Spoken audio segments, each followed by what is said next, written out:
Good afternoon. My name is Kevin, and this is Rajiv. We're the program co-chairs for the Assessment and Higher Education Topical Interest Group. We just want to share a little bit with you about the proposal submission process. We want to encourage you to submit to particularly our topical interest group. We also just want to provide some general information to make this as easy as possible. So I'm going to hand it off to Rajiv to get us started here. Thank you, Kevin. So the 2024 AEA conference will be held in Portland, Oregon this October. The topic for this conference is amplifying and empowering voices in evaluation. So when we're talking about diversity, equity, inclusion, we're not just talking about sort of how can we diversify the landscape of evaluation, nor are we just talking about assisting and amplifying the voices of people in underserved communities. We're also talking about the integration of both while also highlighting and acknowledging the various tools, skills, and resources that are available within each sort of unique community. Sometimes a tool that's commonly used in evaluation isn't necessarily applicable to certain populations, usually because of resources, funding, or other extraneous variables. So what we're hoping for at this conference, merging with the title of AEA, is to be able to provide evaluators and universities the tools and sort of understanding of how we can sort of bridge the divide between what we do as evaluators and sort of the desires and needs of stakeholders, because oftentimes the middle ground, which is the populations we serve, have unique needs that need to be addressed. We can move forward, please. So the due date for proposals is going to be Friday, March 22nd, 2024 at 11:59 p.m. On the screen before you is the link to submit the proposal, but they are also in the chat, and we will provide a document with all these links for those who are watching on their own time. One of the things that you may want to do is make sure that when you submit your proposal that you are adhering to the theme, but also making sure that you are selecting the correct category. A little bit later, Kevin will sort of go through what that format looks like. Okay, so there are different types of presentations. We're normally familiar with the sort of standard seminar lecture where there's a PowerPoint behind you and then you're quickly going through bullet points. But there are certain presentations that might lend itself better based upon the sort of intentionality that you have regarding what you're sharing. So the birds of a feather gathering are essentially you're going to be seated at a table and you're going to be working with small groups of people from various backgrounds in order to, one, network, but two, sort of collaborate, share ideas, and give feedback to certain proposals and ideas. Demonstrations are a little bit more interactive, and the expert lecture is, again, sort of that traditional, almost seminar-like presentation. When we're talking about the Ignite presentations, there's going to be a little bit shorter. And when we're talking about panel, similar to Ignite, they're going to be a little bit of more collaboration. And the benefit of this is if you have an idea, but you don't necessarily think that it could stand fully on its own without the support of someone else or an example provided by someone else, you can sort of partner up a little bit and be able to sort of share together that those resources, your approaches, your tactics, and hopefully what you're able to do is reach members within AEA in a way that benefits not only you in terms of networking and getting feedback, but also helps them sort of acquire new perspectives and tools in order to help them with their work. As always, you could also submit a paper, however, those are a little bit more limited. And we do sort of encourage that more towards students or people early in their career. Maybe they're just trying to get their footing into the door and try to make a name for themselves, but they don't have as much experience. However, if you have a large amount of experience and you think that a paper is the best format for your work, by all means submit.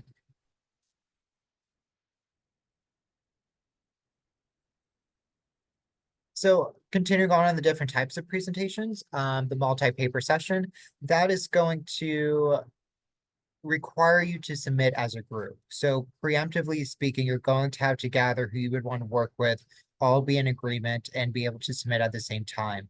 I'm not entirely sure off the top of my head if one person can do the submission or if each person has to, but I believe it's the former. Kevin will go into that a little bit more detail towards the end. when we're talking about the roundtables, this is going to be a 60-minute oral discussion with a 30-minute presentation. If you are someone who is wanting to sort of provide an experience about what you had while facing a challenge and evaluation, but you also want to be able to lend that into a greater discussion with others to try to figure out a way to minimize the setbacks you face moving forward. If it's a continuing project, that might be something that'll benefit you, especially if you are either looking for other collaborators or looking for additional help.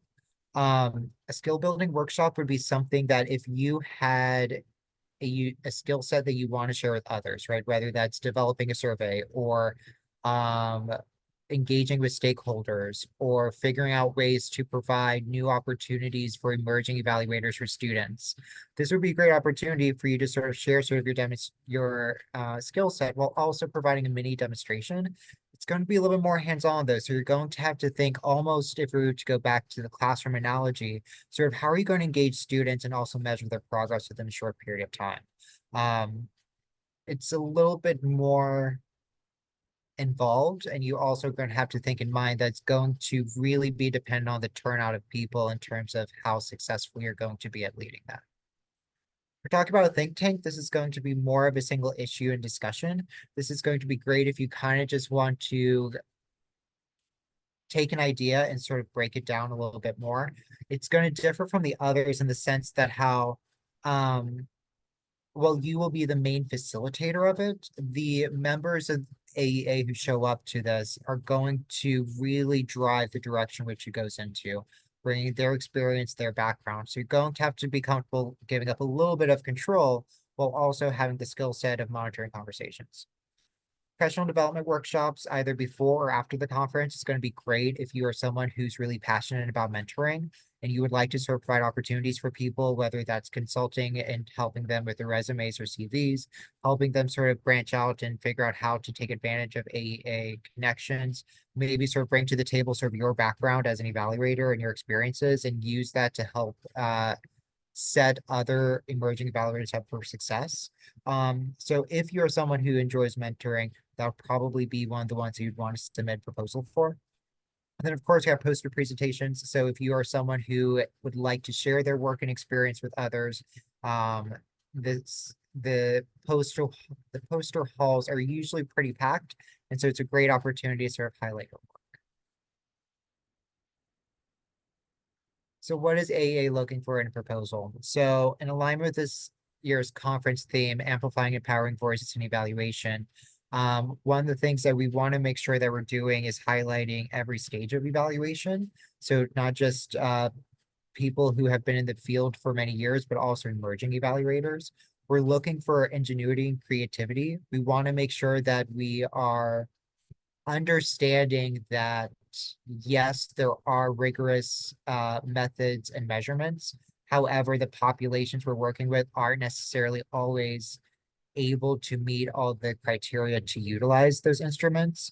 And so if you have creative ways in order to capture data, experiences, stories, and also making sure that it's a practice that is in alignment with our standards and sort of our field as a community, we want to be able to provide this stage for you to present. We The AEA guidelines and principles, you want to make sure to check those before you go ahead and submit your proposal. You want to be in alignment with sort of what we stand for as an organization. And because we're in the assessment of higher education TIG, we really want to, as we're looking through proposals, we want to make sure that how there is overlap between the two. Thank you, Kevin. So specifically, we're looking at universities, colleges, and community colleges. We're also sort of in that sort of space of not necessarily degree focused programs. So if you are at a university that has like a technical certificate or micro credentialing program, we're definitely open to having your perspectives there because you're dealing with a population that we don't always get to necessarily highlight within the higher education sphere. And as you can see on the screen, there are 4 goals and you want to make sure that your presentation aligns with at least one of them. If you can have overlap between more than one, that's great. But as we're reviewing these proposals, we really want to make sure that there is some synergy between what it is we're doing as a TIG and also what the organization as a whole has set as their intention for the next 12 months or 9 months at the time of this recording. So I'll turn over to Kevin, who'll walk you through the proposal submission process. All right, so I'm going to kind of walk you through step by step what it looks like to submit the proposal and also to see the requirements for submitting the proposal. And I know that's helpful to me because sometimes if I'm working with others and submitting a proposal, I like to put that in a Word document. I like to put that in some other format.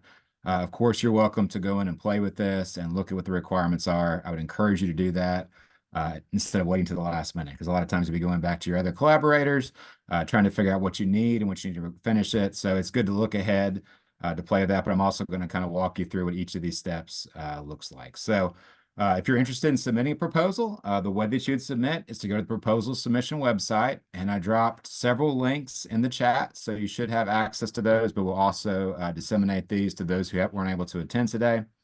But all you have to do is click the submit proposal button.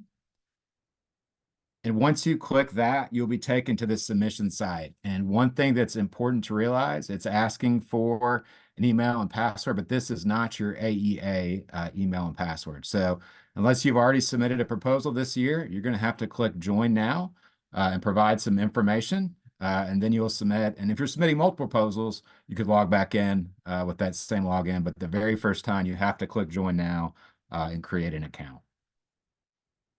Once you do that, it's going to take you to a landing page, and what you're going to have to do is click here to begin a new abstract, and that's how you'll begin your proposal submission.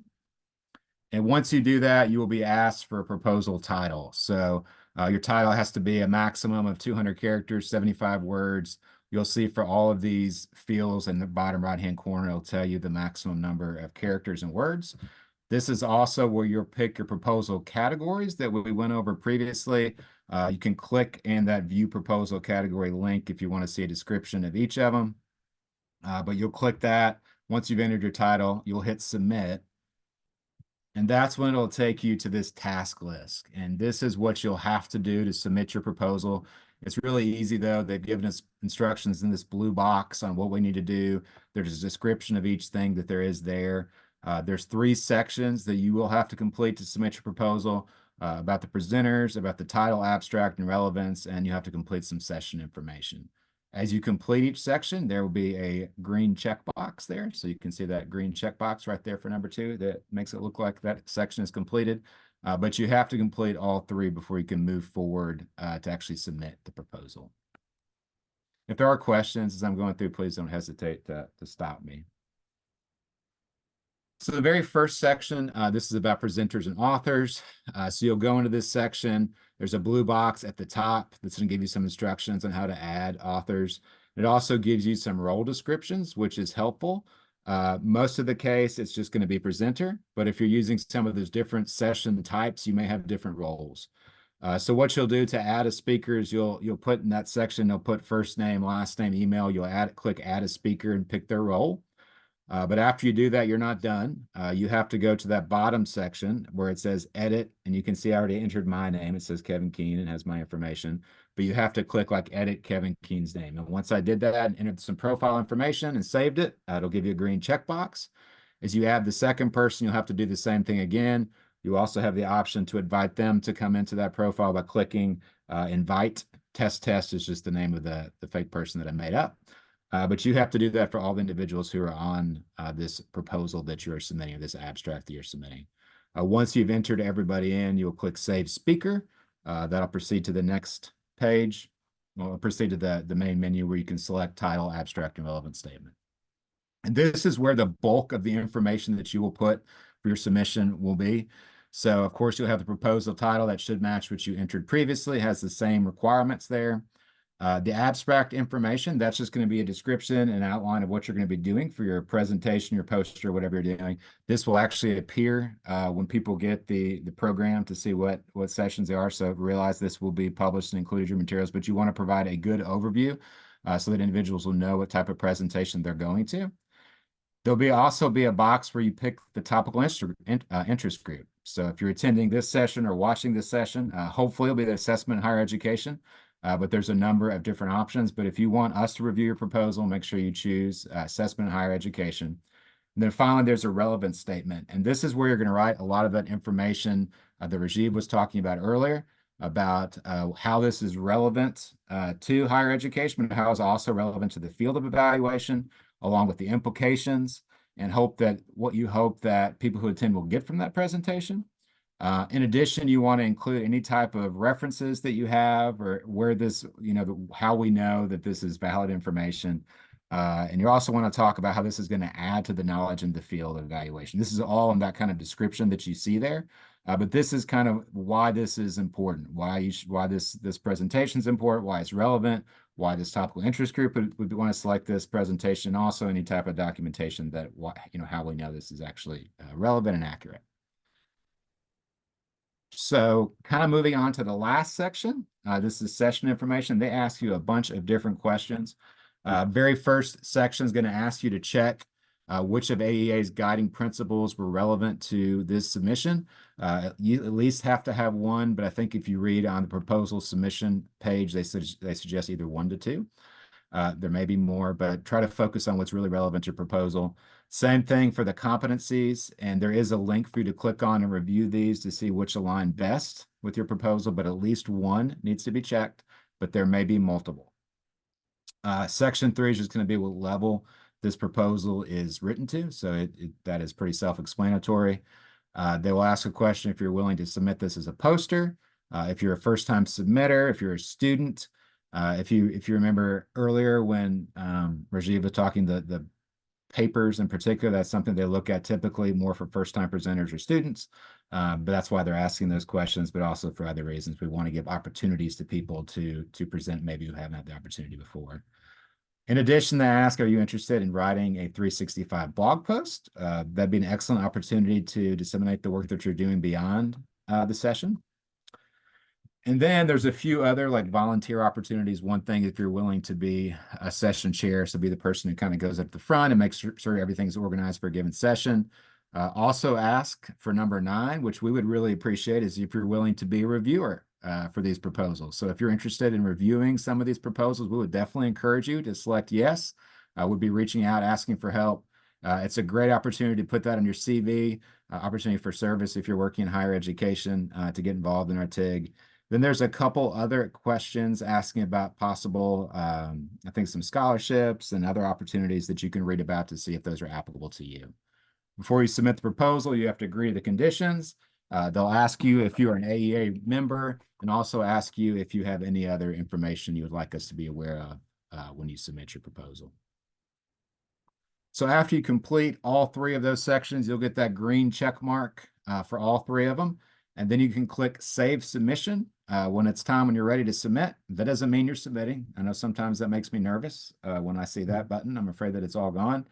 But it'll take you to this page where you get to review your abstract summary. And probably the most helpful thing is you can click here for a preview of your abstract. You'll be able to see everything that you've done. You can get a chance to review it. And if you're good with everything, all you have to do is hit the submit button and you're good to go. So it's a pretty self-explanatory process, but as your program chairs, we are resources for you. So don't hesitate to reach out if you have questions or you're confused about something. But I would encourage you to go in before the day that it's due so that you can collaborate with whoever you're submitting with and make sure there's no issues with any of your questions that you have. Just a few reminders we've already discussed, but Evaluation 24 will be in Portland, Oregon from October 21st to 26th. Proposals are due by 11:59 p.m. I think it's Eastern Standard Time on Friday, March 22nd. Make sure this would be for this proposal or any proposal you're submitting. Make sure to look closely at the conference website, see what they're looking for. Look at each TIG's goals and focus to see if it's appropriate. And you want to make sure to tailor your abstract to those things. That'll maximize the likelihood of it being accepted. Also, think about what type of presentation fits best for your topic and meets the needs of AEA as well as our TIG. Make sure that you're considering, once again, the conference themes, our guiding principles and competencies. The more you can align them, the more successful your proposal will be. Make sure to submit it before the deadline. Make sure if you want to be considered by our TIG to look for the AHE or the Assessment in Higher Education TIG. And if you do have any questions, please don't hesitate to reach out to Rajiv or myself. We're glad to help you out. Well, do you all have any questions? So we kind of quickly went through that. I was trying to make sure we get done on time.